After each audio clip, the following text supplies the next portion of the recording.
There is a text you've probably heard dozens of times, maybe in church, maybe during a difficult moment, maybe you even memorized it. Psalm 23.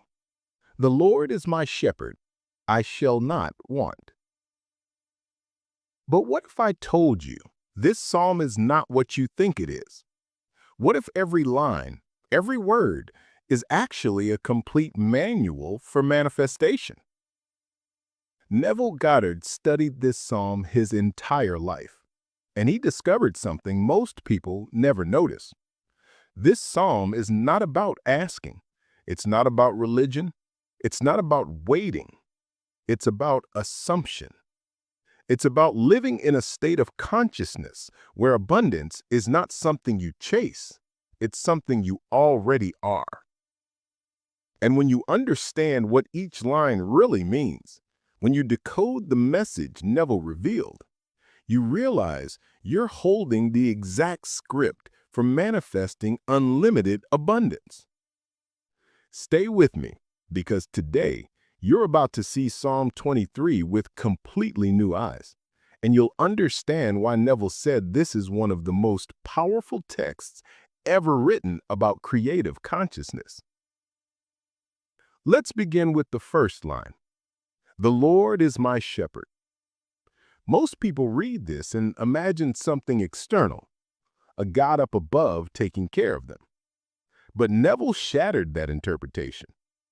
In your faith is your fortune. He is direct. The Lord is not an external being you plead with.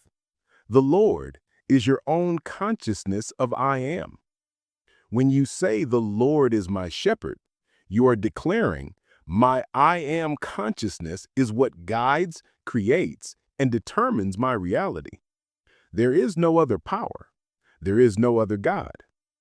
I am is the only shepherd, the only creator of your experience. Let that sink in.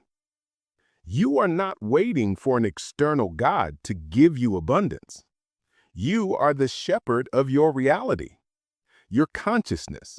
What you assume to be true about yourself, that is what creates everything in your life. Once you understand this, everything changes, because now you are no longer begging, you are creating.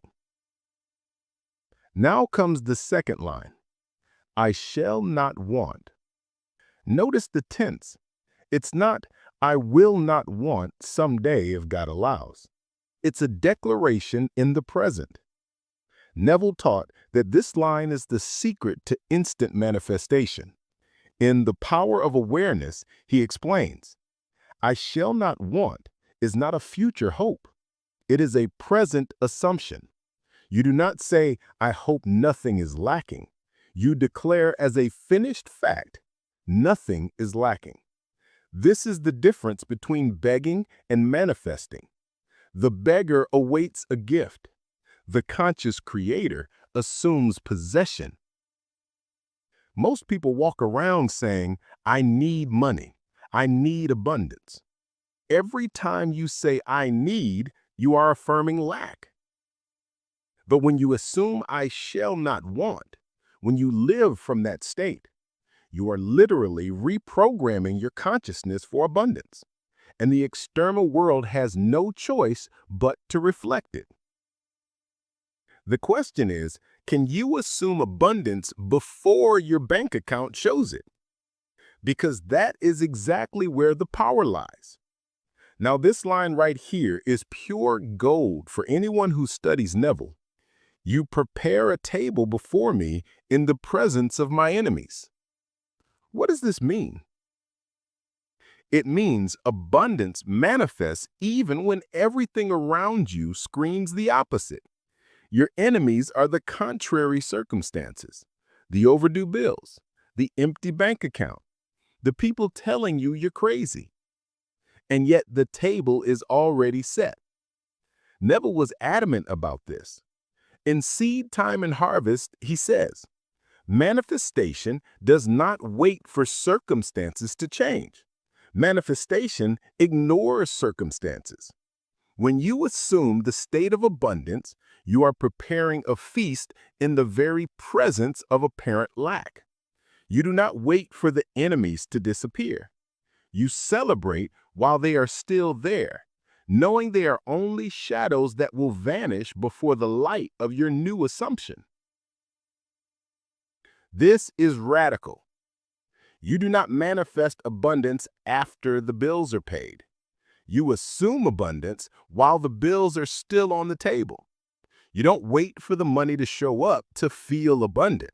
You feel abundant, and the money shows up as a consequence. The table is set now, no matter what your physical eyes see. My cup runs over. It doesn't say my cup is half full. It doesn't say my cup is full. It says runs over. This is overflow consciousness, excess, more than you need. Neville taught that most people live with disguised scarcity. They ask for enough, just what's necessary, just to pay the bills. But in The Law and the Promise, Neville revealed, the nature of consciousness is limitless abundance. When you assume my cup runs over, you are not being greedy. You are being faithful to the true nature of reality. The universe knows no limitation.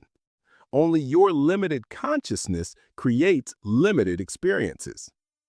Overflow is not excess. It is the natural state of unblocked consciousness. So here's the question that will change your life. Are you manifesting just enough, or are you manifesting overflow? Because your cup only runs over when you assume it does, not when you hope it will, not when you wait for it to happen, but when you live as someone whose cup is already overflowing. So, how do you apply this in practice? 1. Read Psalm 23 not as a prayer, but as a declaration. You are not asking, you are affirming who you are. 2. Mentally substitute the Lord equals my I am. My I am is my shepherd, I shall not want. Feel the difference in power? 3. Assume I shall not want now, not later. Whenever a thought of lack appears, return to nothing is lacking, my cup runs over. 4. Ignore circumstances. The table is set even in the presence of enemies. Act accordingly. 5. Live in overflow, not just enough, overflow. Think big, assume big. Psalm 23 is not a plea for help. It is a declaration of power. It is a recognition that your I am consciousness, is the shepherd, the creator of the provider of your reality. That nothing is lacking because you assume nothing is lacking. That abundance manifests regardless of circumstances, and that your cup doesn't just fill, it overflows.